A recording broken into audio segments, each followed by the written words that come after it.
Ohio State University track. It's made of cortan.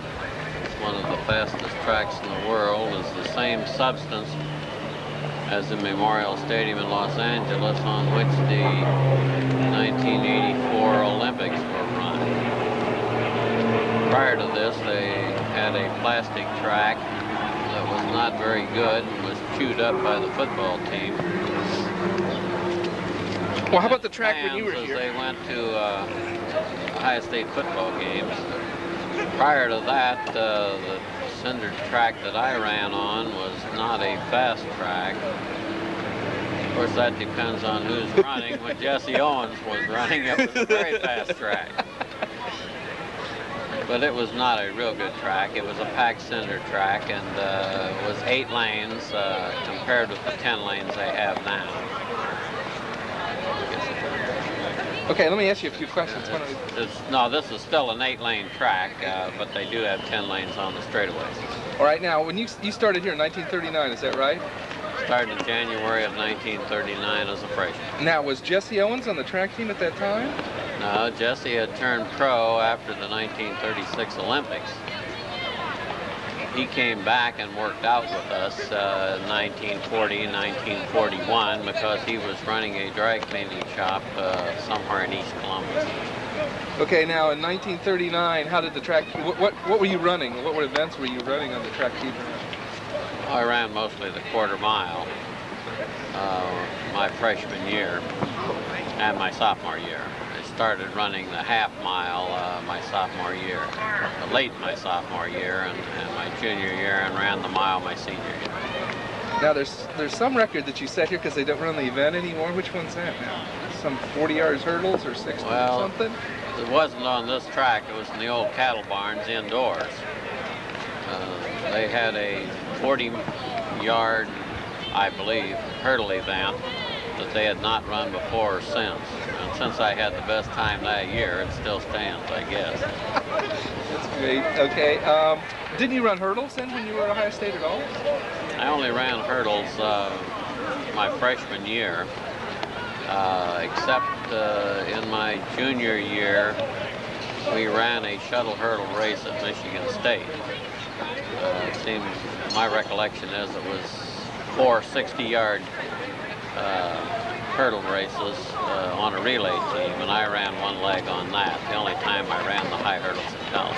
Okay, and you won the Big Ten in 1942, is that right? 1942 was the only year that Ohio State has ever won the Big Ten track championship outdoors. They won it once indoors, I believe, in the late 50s when Glenn Davis was running. Okay. Now, on this particular stadium, what's the best event you ever ran when you were here at Ohio State on this track? Do you remember that? I don't remember any particular event on this track. Well, how about at Ohio State the whole time you were here at Ohio State? Well, probably the best mile I ever ran was at Drake University at the Drake Relays. What year was that? That 42? Would have been probably 41 or 42. I believe it was 41 because in 1940 we had gone to the Pennsylvania Relays and we alternated between them and the Drake Relays because they're run the same weekend each year. I ran a pretty good mile on my leg of the 4-mile relay. How fast did you run the mile back then? Do you remember? Oh, it was somewhere of the 420s. I don't recall the exact time. And it wouldn't have been official anyhow because it was the leg of the relay. Oh, okay. Let's see, what else? What other stories do you have about Ohio State and running track or something like that? Oh, there are a lot of memories of running track at Ohio State. I ran with a bunch of real good athletes, as evidenced by the fact that they did win the Big Ten championship. My captain was, my senior year was Ralph Hammond. Captain my junior year was Les Eisenhart, a miler. And my sophomore year was Jack Saltzman, a quarter miler. They were all good athletes. The competition was great.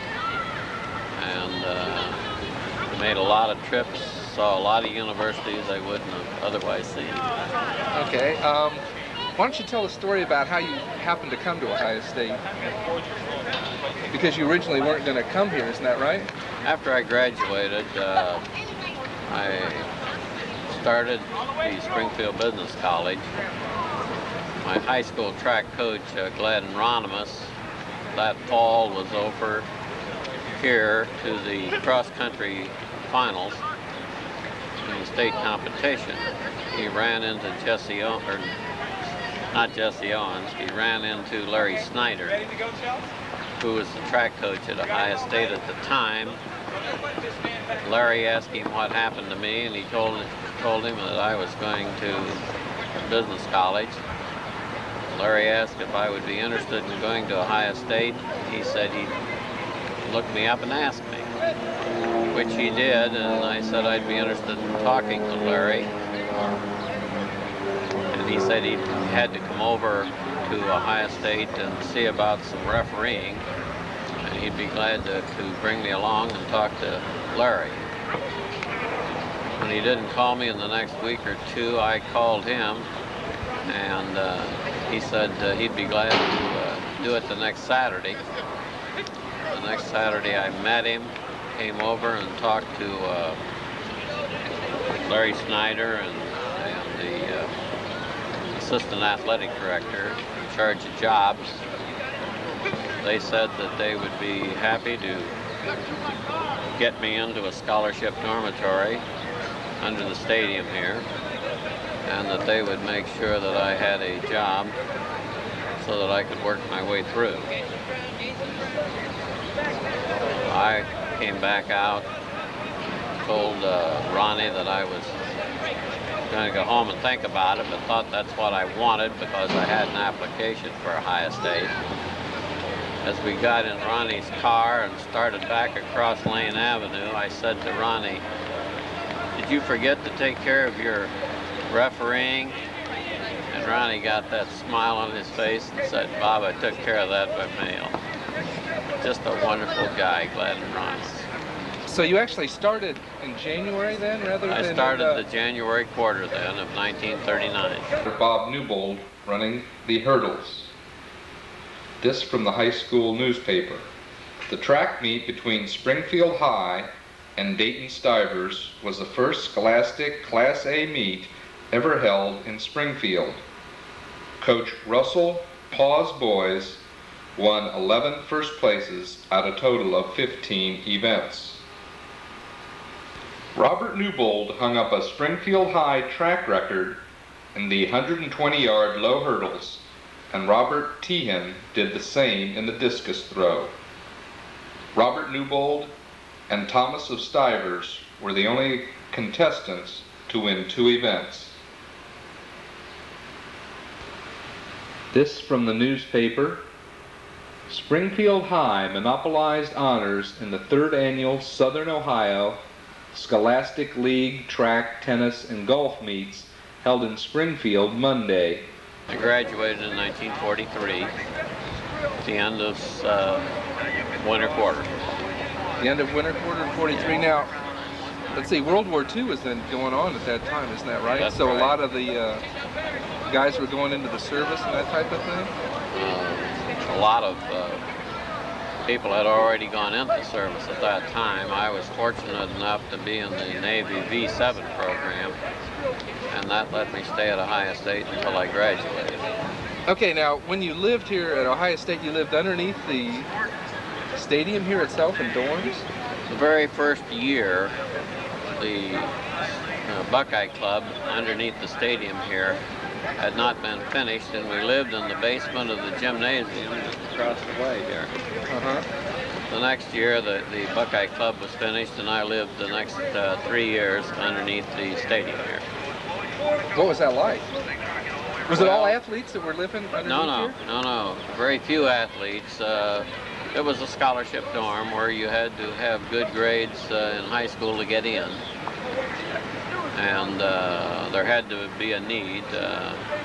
Nobody in the Buckeye Club had any money in those days.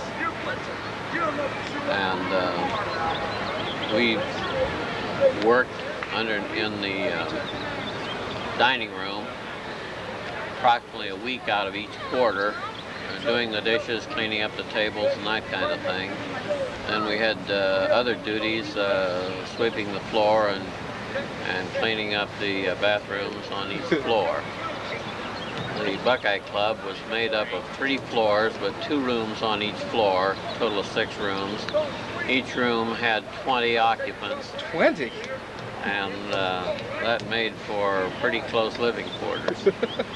Now, how was the Ohio State football team back then in those days? Were they winning all the time? And did they have a good team? Who was the coach? When Jack Wills had a losing football record against the University of Michigan, they brought in a coach from Texas named Schmidt, who had an outstanding success against Michigan his first few years here. He was a bull of the woods type who could swear with the best of them. He came in and had a good record, and then his record overall